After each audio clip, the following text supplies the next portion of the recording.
Welcome back to another episode of the Ducks on Base podcast.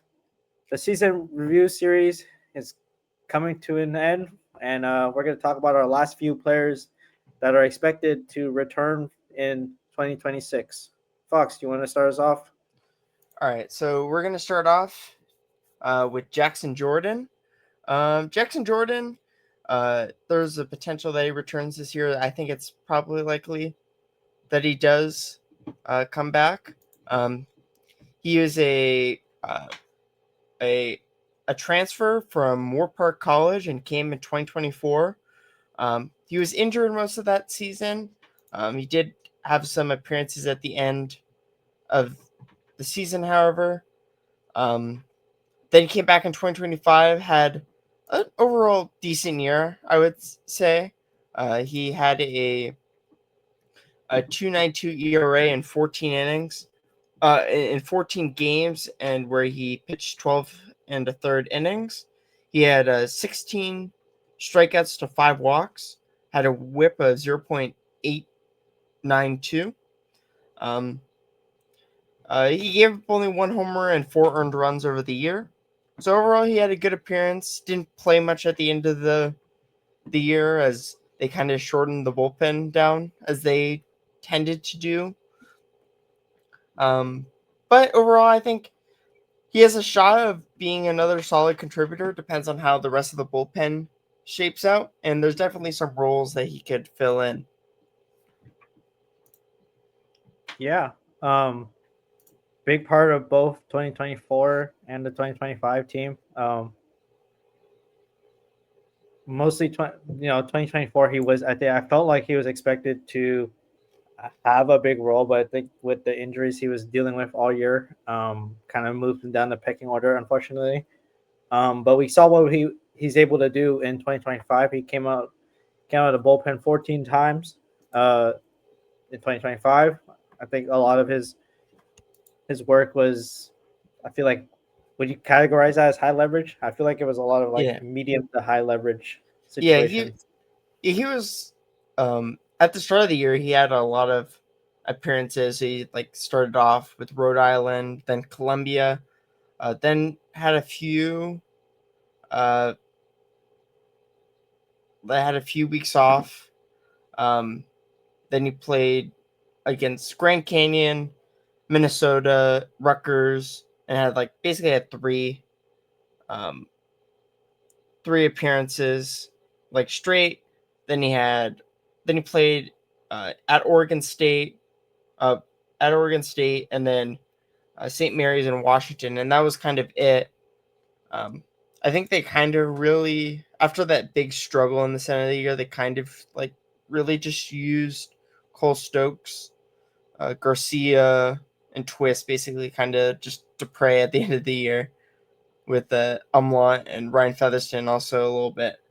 So maybe it was just they wanted to shorten it up, um, or maybe he had some things they needed to work on. But there's a chance he could return this year. Um, we're not really sure what it is. We'll find out probably in a month or two when they release the official lineup. But I think it could be an important addition with some veterancy. And he's pitched in some games. Yeah.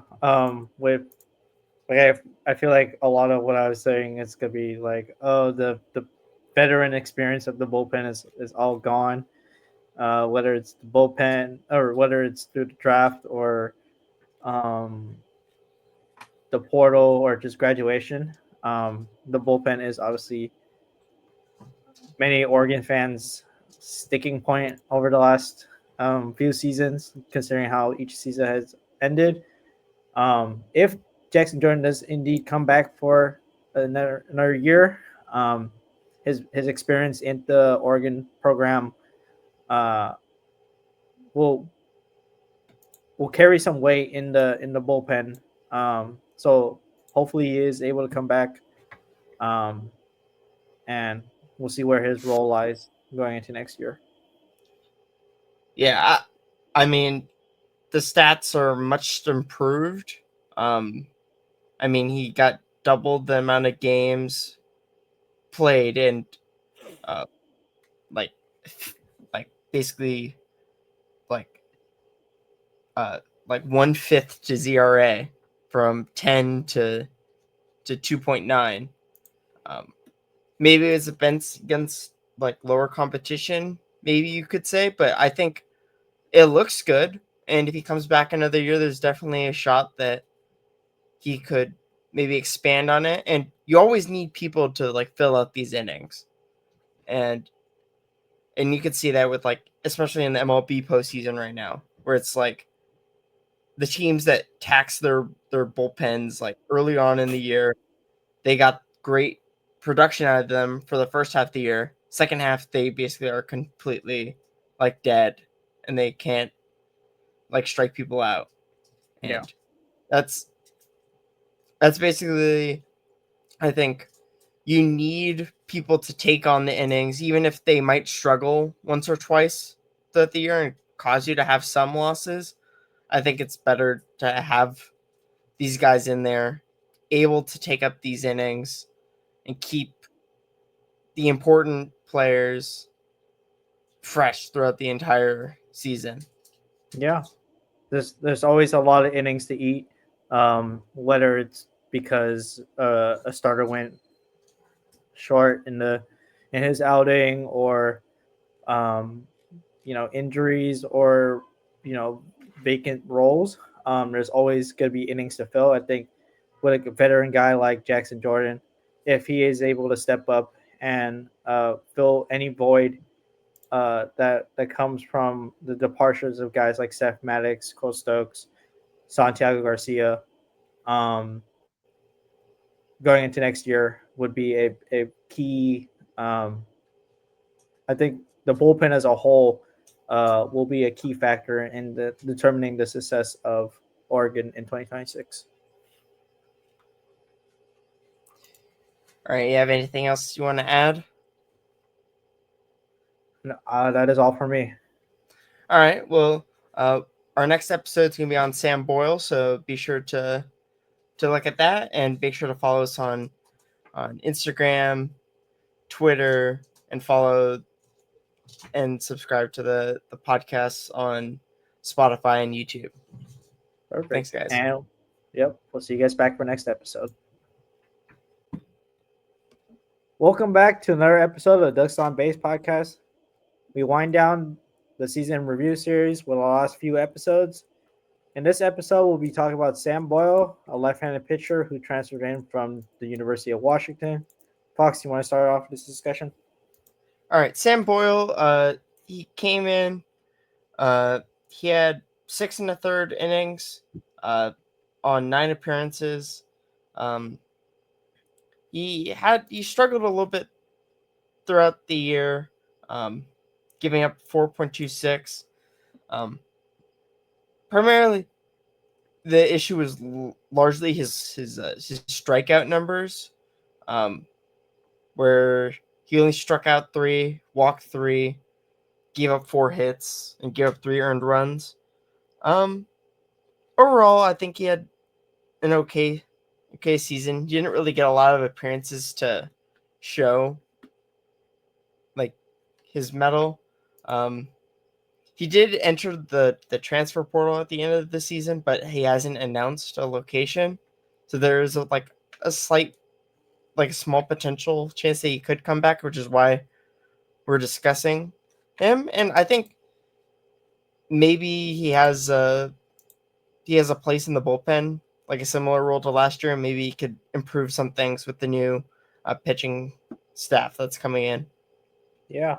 It'll be interesting to see if he does come back, considering the portal ended or the portal closed about a few months ago. Um, Definitely was excited to see him come in from Washington and potentially carve out a role when he transferred in prior to the 2025 season.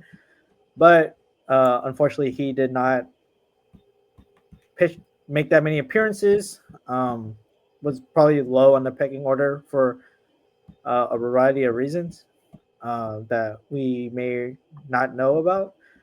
So it will definitely be interesting to see if he, if there is a small chance he comes back in 2026.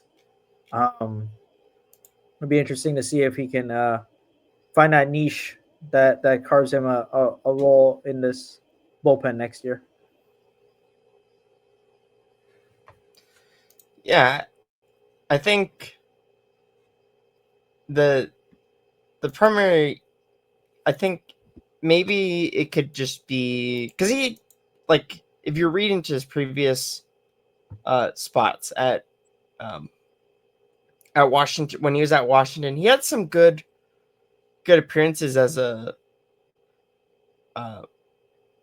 as like a as a reliever. He had like Mm-hmm. 47 strikeouts in 2023. He had 20 in 23 appearances. Um, in 2024, he had 3 saves and a 3.40 ERA in 42 and a third innings. Um, I think maybe there's just some, maybe he was like struggling with the pitching staff trying to figure out some things, which I think is probably it. Um, and he had some like good appearances. Like he had some good appearances where he like give up what like one hit in in uh in his inning. Like most of his appearances look good. Like he never had like a true like blow up start where like he got like no one out. And the only one would have been like Maryland, where he got one Yeah. out and gave up like a run. Um I think like a lot of it is he had like overall good appearances when he came in. Like he never really seemed to like give up multiple runs. So I think there's definitely like potential there if he comes back. Yeah.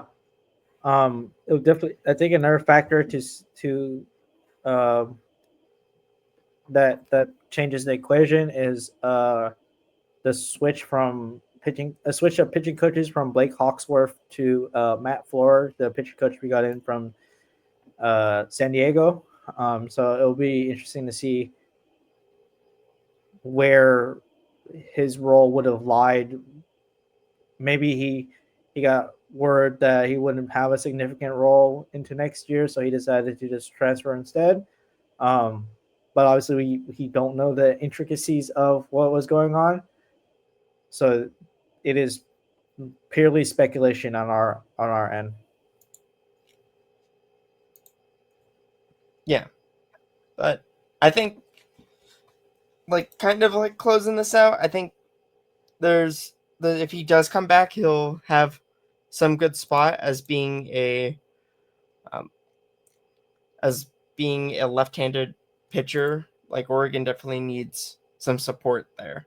Um, they have a lot of righties in the bullpen, and that's one thing that they struggled last year is that they only had was it? I think it was like I think Toby Trist is a lefty, Santi, and then it was Santiago Garcia was kind of it, yeah, yeah, and that was like the big one of the big issues with Oregon is that it really couldn't play a lot of matchup games, and um, they kind of had to get used like every weekend and needed to like kind of bail out the pitching staff.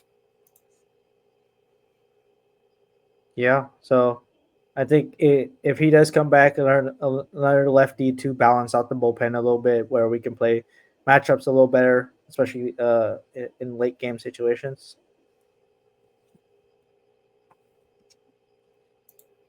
All right, do you have anything else you want to add, Kenny? No, that will be it. And with that being said, make sure to follow us on Instagram and Twitter, and like and subscribe wherever you get your podcasts. We are on Spotify and YouTube. We'll see you guys back for the next episode of the season in review series.